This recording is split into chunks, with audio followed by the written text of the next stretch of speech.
19 జనవరి 2024 శుక్రవారము. ఈరోజు ఆరాధించాల్సిన దైవం లక్ష్మీదేవిని కనుక మీరు ఆరాధిస్తే, అలాగే లక్ష్మీదేవికి సంబంధించిన స్తోత్రాలు పారాయణ చేసుకుంటే మీకు ధన విషయంలో ఇబ్బందులు తొలుగుతాయి. ఎవరికైతే ధన విషయంలో ఇబ్బందులు కలుగుతున్నాయో, ఎంత సంపాదించినా కూడా డబ్బు నిలవడం లేదో అలాంటి వారంతా కూడా ప్రతి శుక్రవారము లక్ష్మీ అష్టోత్తరనామ స్తోత్రాన్ని పారాయణ చేసుకోవడము, అలాగే కనకదార స్తోత్రాన్ని పారాయణ చేసుకోవడము, జపం చేసుకోవడం 2 పూట్ల చేసుకోవాలి.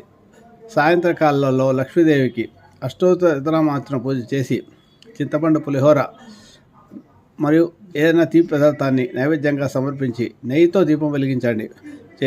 చేస్తే మీకు తప్పకుండా కొంతకాలానికి లక్ష్మీదేవి అనుగ్రహం కలిగి ధన విషయాల్లో ఇబ్బందులు తొలుగుతాయి. లిక్విడ్ క్యాష్ అనేది మీకు ఉంటుంది. సంపాదించినవి కూడా వృధా కాకుండా, ఖర్చు కాకుండా ఉంటుంది. అది ఏదో రూపంలో మీకు లభిస్తుంది. దాని గురించి మీరు అమ్మవారి